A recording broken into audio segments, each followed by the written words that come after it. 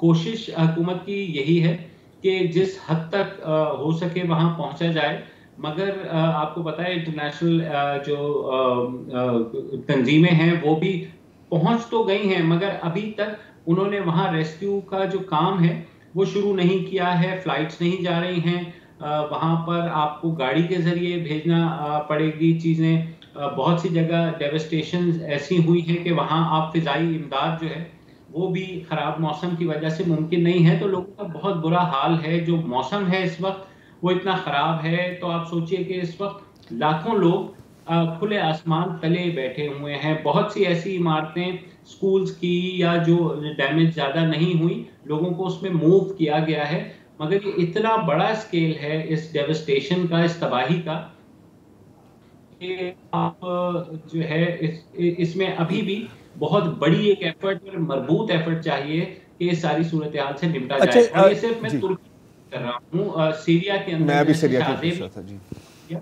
وہاں پر بھی بہت مشکلات ہیں، جیسے آپ نے کہا پہاڑی علاقے ہیں، اور وہاں تک رسائی پہنچانا اس وقت ظاہر ہے لوگوں کو کمبل کی، ادویات کی، اور جو ہاسپٹلز ہیں وہ پورے بھر چکے ہیں، وہاں جگہ نہیں ہیں، تو بہت بڑی ایک ایفرٹ ہمیں درکار ہے کہ کسی بھی طریقے سے دعا یہی ہے کہ موسم بہتر ہو اور جتنی زیادہ سے زیادہ امداد اور ریسکیو کا جو ساز و سامان ہے وہ وہاں پہنچے۔ ٹھیک ہے، بہت بہت شکریہ مبشر، ہم سب کی دعائیں، پاکستان اور پوری دنیا کی دعائیں اس وقت ترکی اور شام کے ساتھ بھی ہیں۔ میں آپ کو ایک چھوٹی سی ایک تصویر دکھانا چاہ رہا ہوں، اگر ہمارے پاس وہ ہے۔ طلحہ احمد صاحب ہیں ٹویٹر پر, وہ بھی اس وقت ترکی میں ہی ہیں. انہوں نے یہ پکچر لگائی تھی, ایک قلعہ ہے غازیان ٹیپ میں جو اس کے بالکل ایپی سینٹر کے قریب ہے. یہ جو سیدھے ہاتھ پر آپ امیج دیکھ رہے ہیں یہ ہے پرانا قلعہ, اور یہ 2200 سال پرانا ہے. یہ زلزلے سے پہلے, جی زلزلے کے پہلے کا ہے. یہ ہٹائٹ دور میں بنا تھا, پھر سلطنت روم نے بھی اس کو ایکسپینڈ کیا تھا. آپ سوچ سکتے ہیں کہ کتنے زلزلے اس عمارت نے سہے ہیں, اور اب دیکھیں کہ اس کا کیا حال ہے. تو ذرا اس آفت سے ہم لوگ ریلیٹ کر سکتے ہیں جنہوں نے کشمیر کا ایک بھگتا, اور ہمیں یاد ہے کہ اس وقت آپ نے تو میرا خیال ہے کوریج کی تھی, ہم کوریج کی تھی, مبشر اور میں بلکہ ساتھ گئے تھے, وسط اللہ خان بھی وہاں پہ تھے. تو ہمیں یاد ہے کہ اس وقت ترکی نے بڑا بڑھ چڑھ کے امداد کی تھی. سب سے one of the first countries جنہوں نے میسولی کیمپس لگائے تھے, بعد میں بھی فلڈز میں بھی امداد کرتے آئے ہیں.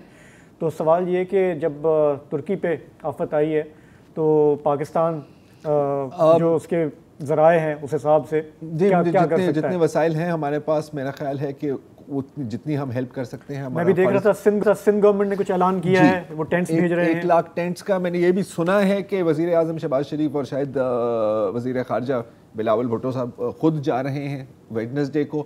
مجھے نہیں پتا کہ شاید خود جانے کا اس وقت یہ مناسب موقع ہے, کیونکہ اس وقت وہ کوئی آپ کی مہمان نوازی تو نہیں کر سکتے. بہتر ہے اس وقت کہ وہ چیزیں بھیجی جائیں جس کی ترکی کی عوام اور شام کی عوام کو ضرورت ہے. جی ایک وقفہ لیتے ہیں. کہتے ہیں ہمارے ہاں بہت سارے لوگوں کا ایمان ہے کہ عزت اور ذلت جو ہے وہ اوپر والے کے ہاتھ میں ہے. آپ جانتے ہیں کہ گزشتہ روز سابق صدر جنرل پرویز مشرف کا دبئی میں طویل علالت کے بعد انتقال ہو گیا. ان کی عمر 79 برس تھی. آج ان کی میت ذرا دیر پہلے پاکستان پہنچی ہے. کل یعنی منگل کو ان کی نماز جنازہ ہوگی. جنرل مشرف نے بطور آرمی چیف سن 99 میں وزیر اعظم نواز شریف کی حکومت کا تختہ الٹا اور اقتدار پر انہوں نے قبضہ کر لیا. اس کے بعد ہم نے دیکھا کہ انہوں نے ایک صدارتی ریفرینڈم کرایا جسے عوامی قبولیت نہیں ملی. اپنے اس دور میں انہوں نے ایک دفعہ نہیں 2 دفعہ آئین توڑا, اور ہم نے پھر دیکھا کہ ان کے ناقدین نے ان پر یہ بھی الزامات لگائے کہ چاہے وہ اکبر بگٹی کی ہلاکت ہو, بے نظیر بھٹو کی ہو, وہ اسی کے مورد الزام ٹھہرائے گئے. بلوچستان اور خیبر پختونخوا میں جو آگ لگی ہوئی ہے اتنے عرصے سے, اس کے لیے بھی انہیں ہی ذمہ دار قرار دیا جاتا ہے. انہوں نے باقی ماضی کے جو عامر تھے جنرل ضیاء یا باقیوں کی طرح انہوں نے لوگوں کو یہاں پر کوڑے یا پھانسیاں نہیں دی, لیکن جو ملک کے بڑے بڑے رہنما تھے ان کو انہوں نے جیل میں ڈالا اور جلا وطن کیا. بعد میں ہم نے دیکھا کہ وہ خود بھی ایک لمبا عرصہ جلا وطنی میں گزارنے میں مصروف ہوئے.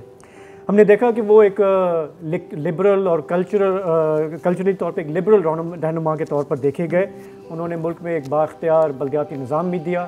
ان کے چاہنے والے پاکستان میں آج بھی ہیں, بہت ہیں. آگے جا کے ہم نے دیکھا کہ جو ان کے ساتھ پولیٹیکلی الائڈ لوگ تھے, جب جنرل مشرف منظرنامے سے ہٹ گئے تو پھر وہ آہستہ آہستہ پی ٹی آئی کی طرف سرکتے گئے.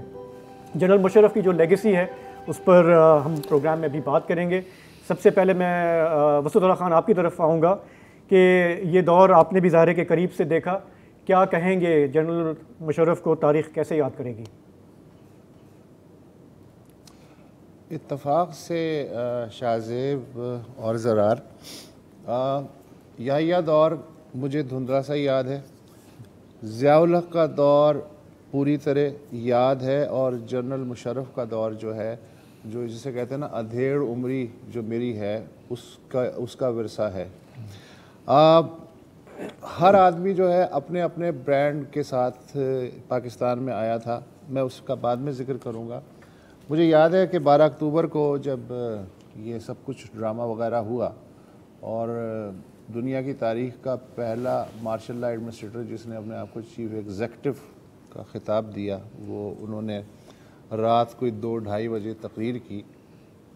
تو ایک کھلا ڈولا آدمی جو کہ لگی لپٹی کے بغیر بات کرنے والا ہے, پھر چونکہ ان کا ٹرکی کا بھی بیک گراؤنڈ تھا, ان کے والد وہاں رہے تھے طویل عرصے تک, تو اتا ترک کی ایک بازگشت سنائی دی کہ پاکستان کو بھی ایک اتا ترک مل گیا ہے.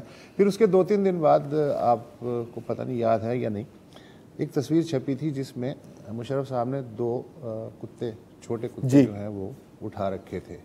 تو اس سے ایک ہوا کہ کہاں ضیاء الحق اور کہاں مشرف. تو جو ایک لابی تھی, انہوں نے کہا کہ بس اب جو ہے ہمیں ایک ایسا ڈکٹیٹر مل گیا ہے. اور ڈکٹیٹرز کے بارے میں یہ کہا جاتا ہے عام طور پہ, زرار تو بہت پسند ہے وہ مقولہ, کہ ایک اچھا ڈکٹیٹر جو ہے وہ کسی بھی ملک کے لیے بلیسنگ ہو سکتا ہے, لیکن ایک برا ڈکٹیٹر اپنے ساتھ ملک کو بھی لے ڈوبتا ہے. تو وہاں کچھ خواب واب دیکھے گئے. مجھے یاد ہے کہ کچھ پولیٹیکل فورسز تھی, ابھی کیو لیگ نہیں تھی, لیکن شاید پیپلز پارٹی بھی خوش تھی کہ چلو کم از کم جی بینظیر صاحبہ نے ویلکم کیا تھا, نواز شریف سے تو چھٹکارا ملا. بالکل. ہاں اچھا یہ تھا میوزک. پھر پتہ چلا کہ بھائی صاحب جو ہیں وہ میوزک کا بھی شوق ہے, خود بھی گلوکاری کر لیتے ہیں, تھوڑا بہت تھرک بھی لیتے ہیں. تو اس سے اور خوشی ہوئی کہ چلو کچھ کھلا پن جو ہے وہ آئے گا. ضیاء الحق کا دور چونکہ ہم دیکھ چکے تھے. پہلے ان کی اچھائی جو میرے خیال میں وہ یہ تھی کہ پولیس اصلاحات کرنے کی انہوں نے سیریسلی کوشش کی. وہ دوسری بات ہے کہ ان سے بھی زیادہ طاقتور اس ملک کی جو بیوروکریسی جڑوں میں بیٹھی ہوئی ہے یا ویسٹرن انٹرسٹ, انہوں نے ان اصلاحات کو چلنے نہیں دیا اور اس کے جو اصل دانت تھے وہ نکال دیے. پھر انہوں نے ایک کام یہ کیا, جیسی کیسی بھی جمہوریت تھی, خواتین کی نشستیں بہرحال انہوں نے بڑھائیں, اوپر سے لے کے نیچے تک. ہر اسمبلی میں تقریباً 30% سے ابو نشستیں جو ہیں پہلی بار دیکھنے میں آئیں. یہ ایک اچھا تھا. پھر بلدیاتی نظام میں انہوں نے کچھ انوویٹو قسم کی تبدیلیاں کیں اور اس کو با اختیار بنانے کی کوشش کی. ویسے تو ہر ڈکٹیٹر کا فیوریٹ ہوتا ہے بلدیاتی نظام, لیکن انہوں نے نئے دور کے تقاضوں کے حساب سے کوشش کی. آبویسلی وہ بھی سلسلہ ناکام ہو گیا. پھر انہوں نے یہ کیا کہ ضیاء الحق کے زمانے کا جو اقلیتوں کا معاملہ تھا اس کو ریورس کر کے جوائنٹ الیکٹوریٹ سسٹم جو ہے وہ بحال کیا, جس سے جو ہے وہ ایک جسے کہتے ہیں خامی بظاہر دور ہوئی, لیکن وہ ایک کاسمیٹک صورتحال تھی. اچھا یہ تو ہو گئی ان کی کچھ اصلاحات جو شروع میں تھی. پھر نیب کا جو ادارہ بنایا اس سے امید ہو چلی کہ جی جو پچھلا جو احتساب کا ڈرامہ تھا, جیسے ایوب خان کا ایبڈو تھا یا خان نے 313 افسر نکالے تھے, یا ضیاء الحق نے پہلے احتساب اور پھر انتخاب کا نعرہ لگایا تھا, اس سے مختلف ایک سیریس انسٹیٹیوشنلائز قسم کی ایفرٹ نیب کے نام پہ شروع ہوئی. جنرل امجد کے زمانے میں امید بھی تھی کہ سب پہ ہاتھ ڈالا جائے گا, لیکن وہ امید جو ہے وہ چند مہینوں میں ہی دم توڑ گئی. یہ ہوا. اور اب آتے ہیں کہ انہوں نے اصل میں جو چمتکار دکھایا, ہائیبرڈ پولیٹیکل سسٹم. ان سے پہلے پاکستان میں ایک واضح تھی کہ یا تو فوجی نظام ہے یا سویلین نظام ہے, لیکن ان بھائی صاحب نے ایک مرکب بنایا کہ بظاہر سویلین فسائڈ ہے, لیکن پیچھے جو ہے وہ پاور کا محور جو ہے وہ کہیں اور ہے. جڑواں شہر ہے, ایک شہر میں فساد ہے اور دوسرے شہر میں محور ہے. پولیٹیکل انجینئرنگ کو 2.0 اگر کوئی لیول ہو سکتا ہے تو انہوں نے عروج پہ پہنچایا, اور اس کا سب سے بڑا ثبوت ہے کہ جس طرح کیو لیگ بنی وہ سب آپ کے سامنے ہے. جس طرح ایم کیو ایم کو بڑھاوا دیا گیا کراچی میں اور ایک کھلا ہاتھ دیا گیا وہ بھی آپ کے سامنے ہے. پھر ہر عامر نے سویلین محکموں میں ظاہر ہے کہ ریٹائرڈ فوجی افسر تھے, ان کو کھپانے کی کوشش کی, لیکن ان کے دور میں کہا یہ جاتا ہے کہ ریکارڈ تعداد میں جو ریٹائرڈ فوجی افسر تھے ان کو سویلین ذمہ داریاں سونپی گئیں. اب اللہ جانے کہ اس وقت کیا صورتحال ہے, لیکن وہی ہے مشرف جو ہیں اس بارے میں بھی مشہور تھے.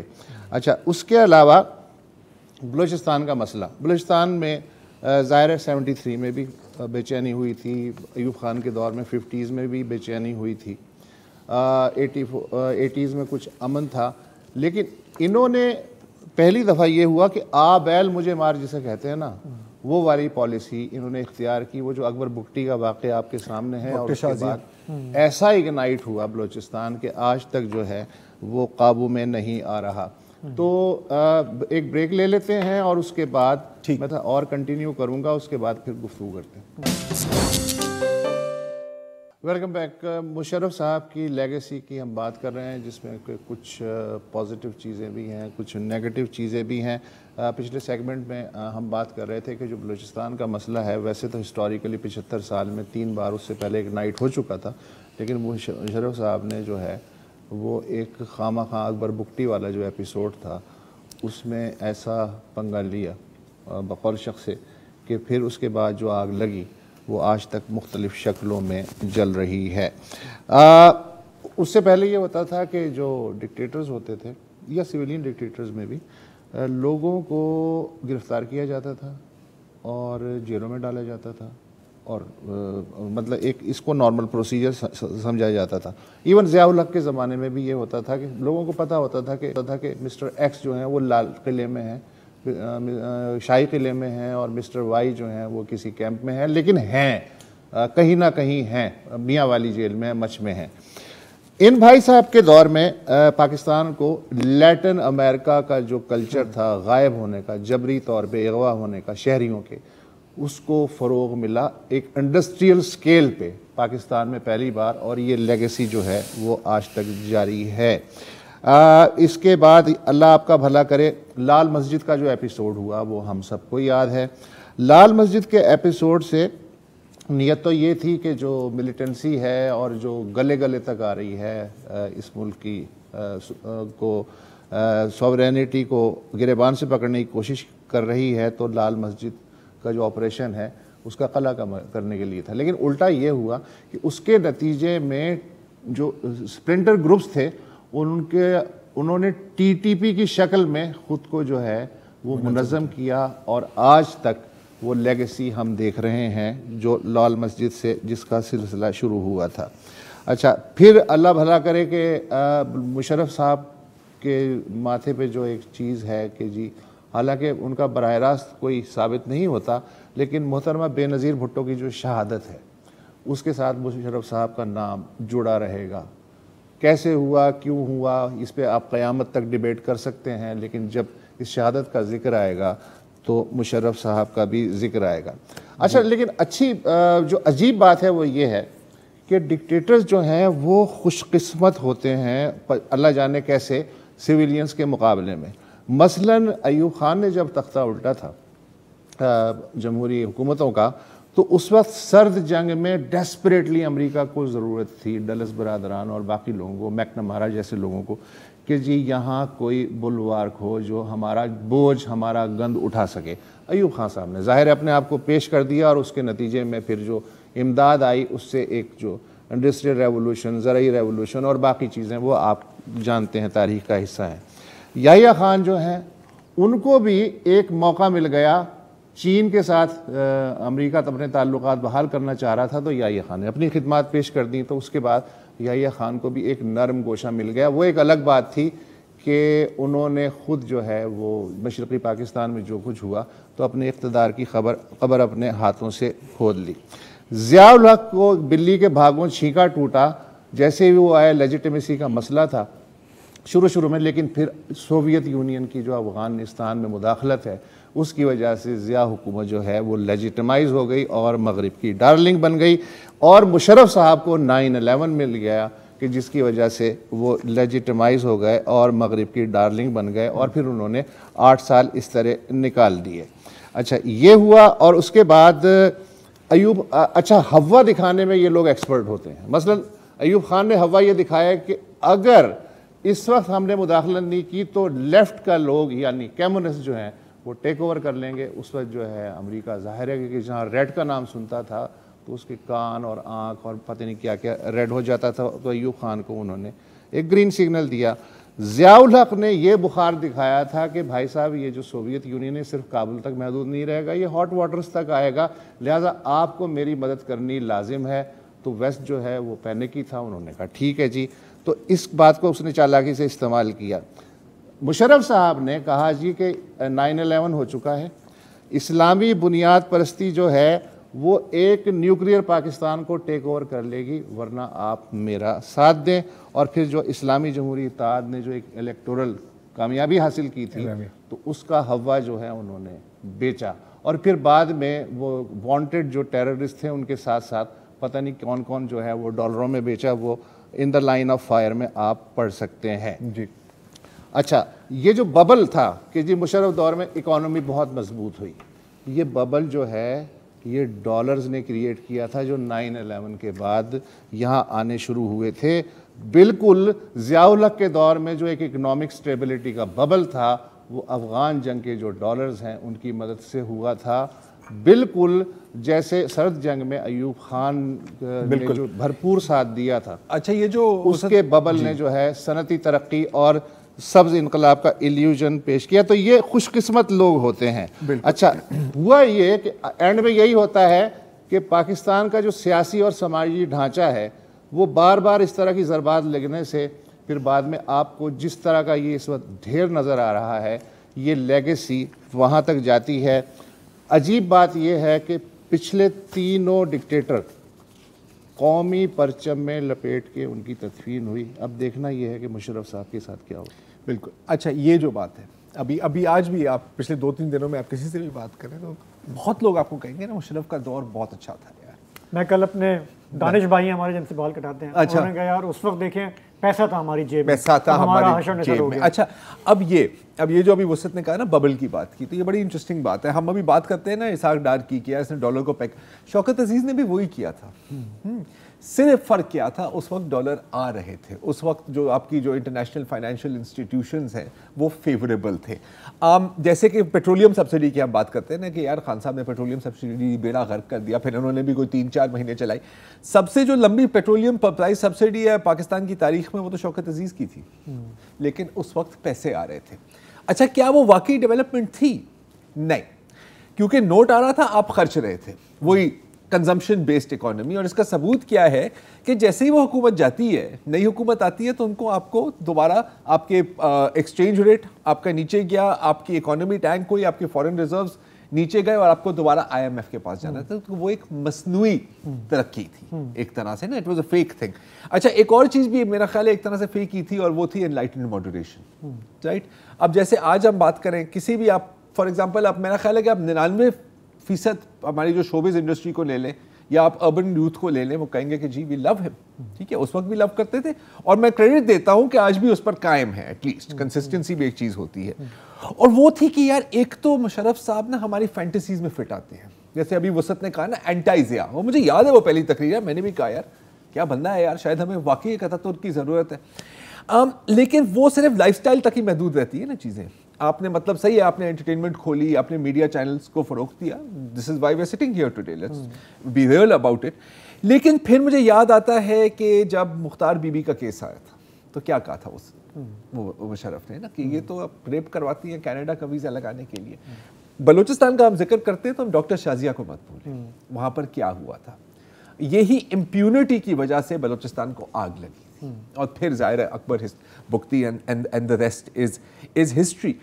الٹیمیٹلی جب لیجٹمیسی کی بات آتی ہے نا یا شاہزیب و وسعت، کوئی ڈکٹیٹر جتنا بھی بڑا ڈکٹیٹر ہو الٹیمیٹلی وہ چاہتا ہے کہ لوگ میرے سے پیار کریں اور اس کو بتایا بھی جاتا ہے اس کے ارد گرد جو لوگ ہوتے ہیں کہ سر آپ ہی ہیں. آپ کو یاد نہیں ہے جب یہ آ رہے تھے واپس پاکستان ایگزائل سے کیا کہا تھا کہ میرے فیس بک فالوورز جو ہیں وہ لاکھوں میں ہیں، اتنے سارے لوگ مجھ سے پیار کرتے ہیں. عمران خان سے زیادہ میرے فیس بک فالوور ہیں. اور وہ جب آئے تھے نا ایئرپورٹ ہم گئے تھے کوریج کے لیے، میں حیران ہو گیا، وہاں پہ چند 100 لوگ تھے اور ہم نے کہا یار یہ مشرف صاحب کیا سوچ کر واپس آ رہے ہیں، وہ کیا سمجھ رہے ہیں کہ پاکستان کی میں نے خدمت کی ہے، لوگ میرے لیے باہر نکلیں گے. دیکھیں آپ خود بھی ایک ببل میں ہوتے ہو نا، ہاں باقی آپ کی پوری پالیسی ببل ہے لیکن آپ اس ببل کے اندر ہو، آپ کے لیے وہ ببل ریئل ہے. تو یہ میں آپ کو بتاؤں آپ کی کبھی ملاقات ہوئی ان سے؟ میری نہیں کبھی ملاقات. میری ان سے کوئی 4-5 ملاقاتیں ہوئیں، BBC والے زمانے میں، لنڈن میں ہوئیں، کیمپ ڈیوڈ میں he was the only Pakistani leader جو ان کو جارج بش نے انوائٹ کیا تھا، UN میں ہوئیں، کیوبا میں ایک دفعہ ملاقاتیں ہوئیں. اور میں آپ کو بتاؤں کہ جس طرح ابھی وسعت بھی بتا رہے تھے ہر ہمارے ہم صحافیوں کے دور میں نا ایک لیڈر ہوتا ہے جو آپ کو وہ ڈیفائننگ ہوتا ہے. جی تو مشرف صاحب کو بہت کلوزلی ہم نے کور بھی کیا، واچ بھی کیا، اور ان کا جو یہ نعرہ ہوتا تھا سب سے پہلے پاکستان، مجھے یہ لگتا ہے کہ ہی ریئلی مینٹ اٹ. لیکن وہ اس میں صرف جو چیز وہ بات نہیں کہتے تھے وہ کہتے تھے کہ سب سے پہلے پاکستان لیکن under my command. Of course ٹھیک ہے نا. تو جب انہوں نے اپنی ذات کو ہر چیز کے میں سینٹر میں رکھا اور اپنے گرد پورا ایک سسٹم بنایا، وہ کیا. ہمارے ہاں میں صرف اتنا کہوں گا کہ ہم مشرف صاحب پہ اینڈلیسلی بات کر سکتے ہیں، لیکن ان کا جو بھی ابھی ہم دیکھ رہے ہیں، آج سینٹ نے آپ نے دیکھا کہ انہوں نے انکار کیا کہ ہم دعائے مغفرت نہیں کریں گے، جو میرے خیال سے تھوڑا سا اس سے ظاہر ہوتا ہے کہ غم و غصہ کتنا ہے ان کے لیے نا. ایک حلقہ وہ ہے جیسے ہم نے کہا جو ان کو پسند کرتا ہے، لیکن ایک بہت بڑا حلقہ وہ ہے جو ان کے ریسیونگ اینڈ پہ تھا، اور وہ ان کو اتنا بھی معاف نہیں کرتا کہ ان کی ڈیتھ ہو گئی ہے تو جاوید ہاشمی کو کتنے سال جیل، ٹھیک ہے نا.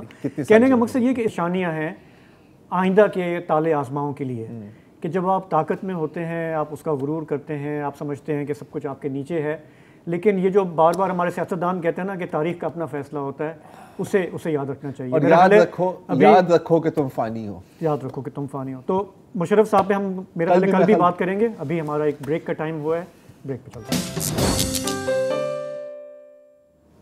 Welcome back. اگر میں اپنے آپ سے اور آپ سے سچ بولنے کی کوشش کروں تو یہ تسلیم کرنا پڑتا ہے کہ ہمارا جو معاشرہ ہے وہ درندوں کا معاشرہ ہے. ہم درندے ہیں. بلکہ میں تو یہ بھی کہوں گا کہ یہ معاشرہ کم ہے بلکہ ایک زو ہے جس میں مرد حضرات کھلے گھوم رہے ہیں اور خواتین سلاخوں کے پیچھے ہیں. اور بلکہ شاید یہ بھی کہنا درست نہیں ہے، کیونکہ کم از کم اگر آپ سلاخوں کے پیچھے ہیں تو آپ عوام سے یا ان درندوں سے آپ محفوظ رہ سکتی ہیں، لیکن اس ملک میں خواتین محفوظ نہیں ہیں. اچھا لگے برا لگے یہ حقیقت ہے میری نظر میں. پچھلے 48 گھنٹے کا اگر ہم دیکھیں، صرف اگر چلے پچھلے 3 دن کو ہم لے لیں، 4 واقعات ہوئے ہیں ریپ اور گینگ ریپ کے. بہاولپور میں ایک 15 سال کی لڑکی کو بندوق کی نوک پر اپنی والدہ کے سامنے گینگ ریپ کیا گیا. بلدیہ میں، کراچی شہر میں کہ بلدیہ ٹاؤن میں ایک اور 15 سال کی لڑکی کو 4 لوگوں نے گینگ ریپ کیا. اس کو اغوا کیا گیا، بے ہوش کیا گیا اور ایک رکشاؤں میں ایک ابینڈنڈ ہاؤس میں لے جایا گیا. وہاڑی پنجاب کا ایک ضلع ہے وہاڑی، وہاں پر ایک 18 سال کی بس ہوسٹس کو بس کے ڈرائیور اور کنڈکٹر، اگر میں صحیح درست مجھے یاد ہے، چلتی بس میں اس کو ریپ کیا. ایک دوسرے کی مدد بھی کی اس میں. اور پھر ایک اور بھی کیس آیا ہے جو اس کے بارے میں آپ سب کو پتہ ہے. اور یہ ہے صرف پچھلے 2-3 دن کے کیسز، اور صرف وہ کیسز جو اس نوعیت کے ہیں کہ کہیں یا فرنٹ پیج پر یا کہیں اندر کالم میں، کسی اخبار میں، کسی بلیٹن کی 5ویں 6ٹھی سٹوری میں یہ پتہ لگے ہیں. اصل تعداد میرا خیال ہے کہ شاید اس سے 10 سے 20 گنا ہے. اب کچھ کیسز ہوتے ہیں جن کے اوپر بہت شور مچتا ہے، اور پھر اس میں آپ دیکھتے ہیں کہ ایگزیمپلری ایکشن لیا جاتا ہے، جیسے کہ زینب انصاری کا کیس قصور میں، یا جیسے کہ موٹر وے ریپ کیس جو کچھ سال پہلے ہوا تھا. لیکن جبھی بھی، اب زینب کے کیس میں ہم نے شاید ایسی باتیں نہیں سنی، لیکن جبھی بھی ایسا کوئی کیس ہوتا ہے تو کیا آواز نکلتی ہے کہ یار آپ اس وقت نکلے کیوں تھے، خاتون نکلی کیوں تھی گھر سے، وہ روڈ پہ گئی کیوں تھی اپنے بچوں کے ساتھ، وہ کسی آپ وہاں اکیلی کیا کر رہی تھی. مجھے ابھی اچھی طرح سے یاد ہے موٹر وے ریپ کیس کے بعد سی پی او نے یہی بات کی تھی، لاہور سی پی او نے، اور لوگوں نے باقاعدہ ڈیفینڈ کیا تھا. ہم مرد ہوتے ہوئے، میں مرد ہو کے یہ بات کر رہا ہوں، مجھے آئیڈیا نہیں ہے، میں تصور ہی نہیں کر سکتا کہ آپ کو 24 گھنٹے اپنے ارد گرد دیکھنا پڑے. آپ کہیں گھر سے باہر نکلے، ہم تو کہنا تو کچھ نہیں ہوتا نا یار، رات کے 12 بجے ہیں 2 بجے، ہاں ہم نکل جاتے ہیں. اگر آپ کی جگہ خاتون ہو، آپ کو 1000 دفعہ 100 دفعہ 1000 دفعہ سوچنا پڑے گا. اچھا جبھی بھی ایسا کچھ ہوتا ہے ایک آواز نکلتی ہے، اچھا کئی آوازیں نکلتی ہیں. ایک تو کہ نہیں، کسی کی ماں ہے، کسی کی بہن ہے، کسی کی بیٹی ہے، کیونکہ اپنے آپ تو کوئی وجود ہی نہیں ہے. ان کا اگر وجود ہے تو ہمارے ساتھ جڑ کے ہی وجود بنتا ہے، otherwise women are not human. And finally جو آواز نکلتی ہے وہ یہ ہوتی ہے کہ جی چوک میں پھانسی دو. لیکن اس کے ساتھ آپ یہ بھی سوچ لیں کہ صرف تقریباً 1% ریپسٹ کنوکٹ ہوتے ہیں اس ملک میں، تو پھانسی دو گے بھی تو میری جان کس کو دو گے؟ تو ہمارے پاس فگرز ہیں جو national commission of human rights کے، ان کے مطابق سال 2021 میں ملک بھر میں جنس کی بنیاد پر جو تشدد کے واقعات ہیں وہ 14,000 سے زیادہ تھے. اگین یہ وہ جو رپورٹ ہوئے ہیں، جو رپورٹ نہیں ہوئے ان کے بارے میں ہم نہیں جانتے. دوسرا میں نے یہ بھی نوٹ کیا، میں دن بھر دیکھ رہا تھا جب کہ یہ تازہ جو واقعات ہوئے ہیں وہ ہمارے یہاں رپورٹ کیسے ہوتے ہیں، ہم لینگویج کا استعمال کرتے ہیں، اور ہر بار ہم کہتے ہیں کہ جی لڑکی کے ساتھ زیادتی ہو گئی. اب میں نے دل میں سوچا، میں نے کہا زرار تو روز میرے ساتھ پروگرام میں زیادتی کرتا ہے، بولنے نہیں دیتا مجھے، تو وہ بھی تو ایک زیادتی ہے. لیکن جب آپ ریپ کو زیادتی بولیں گے، گینگ ریپ کو زیادتی بولیں گے، مطلب آپ کے کرائم کو آپ ریکگنائز نہیں کر رہے کہ اس کی سیریسنس کیا ہے، آپ اس کو واٹر ڈاؤن کر رہے ہیں. تو ہمارے پاس، میں آپ کو 2 خواتین ہیں ہماری ریلیٹیولی ینگ ایکٹیوسٹ ہیں، میں آپ کو ان کی رائے سنانا چاہ رہا ہوں. اریبہ فاطمہ ان کا نام ہے، سنیے وہ اس پہ کیا کہہ رہی ہیں. ویسے تو ہم اسلامک ریپبلک آف پاکستان میں رہتے ہیں، لیکن یہ ایک ایسا معاشرہ ہے جس کو ہم سب نے مل کے پروان چڑھایا ہے، اور اس میں ہر 2 گھنٹے میں ایک عورت کا ریپ ہوتا ہے. ان تمام عورتوں کا جن کا یہ ریپ ہوتا ہے اس میں سے صرف 0.4% کنوکشن ریٹ ہے ریپ کا. کہ اگر وہ عورتیں اس معاشرے میں آواز اٹھا کے سوسائٹی کے سارے نارمز اور کلچر کے خلاف جا کے رپورٹ بھی کرائیں، FIR بھی درج کرائیں، کورٹ میں بھی جائیں، تو اس کے بعد بھی 1% کرمنلز کو بھی سزا نہیں ہوتی اس معاشرے میں. تو ایسے معاشرے میں آواز اٹھانا جنسی زیادتی کے خلاف ایک بہت بڑی بات ہے. اور یہ کہ جو آج ہم نے پروٹیسٹ کری ہے اس میں ہم ان عورتوں کی آواز کی گونج بن کے نکلے ہیں. وہ عورت جو وہاڑی کی بس میں ریپ کی گئی، آپ یہ سوچیں کہ ان مردوں نے یہ نہیں سوچا کہ ہم پکڑے جائیں گے. وہ جو بس کنڈکٹر تھا وہ اس کا کولیگ تھا، اس کو پتہ تھا کہ جب یہ بات باہر آئے گی تو اس کا نام سامنے آئے گا، لیکن اس کو جھجک محسوس نہیں ہوئی کیونکہ ہم نے اس معاشرے کو مردوں کی جاگیر بنا لیا ہے. ہم نے یہ سوچا ہی نہیں کہ پاکستان میں جو 50% لوگ جو عورتیں ہیں یہ ان کا بھی ملک ہے، اور وہ بھی اس ملک کی سٹیزنز ہیں، اور ان کی بھی کچھ رائٹس ہیں. بیسک رائٹ ہے ان کا کہ وہ اگر کسی پبلک پارک میں جا کے بیٹھتی ہیں، اپنی سہیلیوں کے ساتھ جاتی ہیں، آفس کے بعد جاتی ہیں، اپنی یونیورسٹی کے دوستوں کے ساتھ جاتی ہیں، تو وہ ریپ نہ ہوں. تو بات تو صحیح. ریبہ فاطمہ کی بات آپ نے سنی. 100% اس کو ہم براڈر اس میں جب کنٹیکسچولائز کر رہے ہیں کہ ہمارا معاشرہ، ہمارے یہاں پیدر شاہی کا نظام، ہماری ریاست، اس میں اس پیرائے میں یہ سب ہو رہا ہے نا جی. اور اس پہ تھوڑا کلیئرٹی کے ساتھ بات کی ہے عصمت رضا شاہ جہاں نے جی. جو وومن ڈیموکریٹک فورم کی لیڈر ہے. پاکستان دنیا میں غیر محفوظ ترین ممالک جو عورتوں کے لیے مانے جاتے ہیں، پاکستان اس کی لسٹ میں ہے. تو یہاں ہر عورت دہشت زدہ ہے. اس ملک میں دہشت کا راج ہے. نہ عورت محفوظ ہے، نہ جوان محفوظ ہے، نہ پشتون محفوظ ہے، نہ بلوچ محفوظ ہیں، نہ محکوم قومیں محفوظ ہیں، نہ محنت کش محفوظ ہیں. جاگیرداروں کا جو دل چاہتا ہے وہ لگاتے ہیں عدالتیں آئین اور قانون کے ہوتے ہوئے، وہ عورتوں کو ننگا گھماتے ہیں اور محنت کشوں کو زنجیروں میں باندھتے ہیں. تو میں یہ سمجھتی ہوں کہ پاکستان میں اس وحشی انسان کی تشکیل کس نے کی، جس کی وجہ سے کچھ انسان دوسرے انسانوں کے مظالم کا شکار ہیں. اس ظلم کی تشکیل میں سمجھتی ہوں اس ریاست نے خود کی. پاکستان میں پہلے عورتوں کو پھانسی دے کے، تیزاب ڈال کے، سٹو جلا کے اس طرح مارا جاتا تھا، لیکن آج اسلحے سے مارا جاتا ہے. تو یہ اسلحے کہاں سے آئے؟ پاکستان میں تشدد کا کلچر اس ریاست نے خود تشکیل دیا، اور وہ پدرشاہی جو اب پہلے سے موجود تھی وہ اب خونی بلا بن چکی ہے. وہ پیٹریارکی ایک ایکسٹریمسٹ شکل میں ہمارے سامنے موجود ہے. ہمارے گھروں کے اندر ہماری اپنی بیٹیاں، ہمارے اپنے رشتہ دار وہ ان کو قتل کرتے ہیں.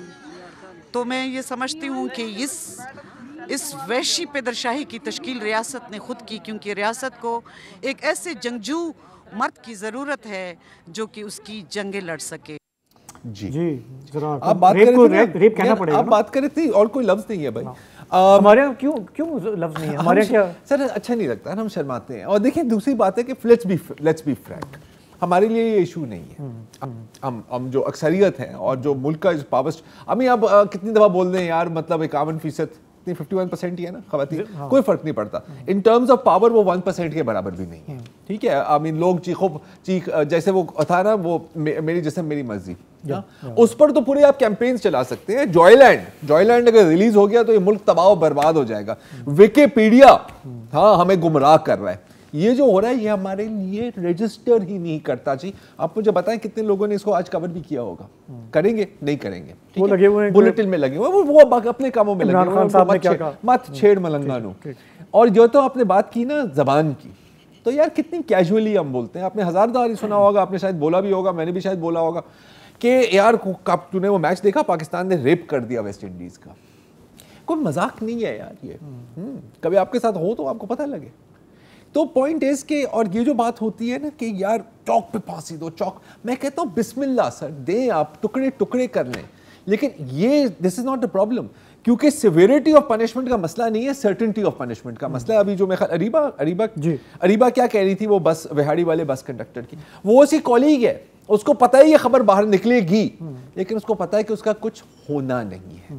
تو سوال یہ نہیں ہے، بالکل میں 100% ان کی بات درست ہے، سوال یہ ہے کہ ریپ کیوں ہوتا ہے، سوال یہ ہے کہ ریپ کیوں نہ ہو، قتل کیوں نہ ہو، جب مجھے پتا ہے کہ آپ کو قتل کرنے کے بعد 2-3 سال جیل میں رہوں گا، اس کے بعد میں چھوٹ جاؤں گا، اس میں بھی جو ہے 5-6 سال لگیں گے، اس میں بھی 5-6 سال، جو وکٹم ہے اس کو آ کے بولنا پڑے گا، پولیس میں جانا پڑے گا، ہمارے میڈیا والے جس طرح رپورٹ کرتے ہیں وہ سب بھی جھیلنا پڑے گا. تو یہ سسٹم کی ناکامی نہیں ہے سر، سسٹم ہی یہی ہے. بہرحال اسی نوٹ پہ پروگرام کو آج ختم کرتے ہیں. فی الحال ہمیں اجازت دیجیے. خدا حافظ. شکریہ.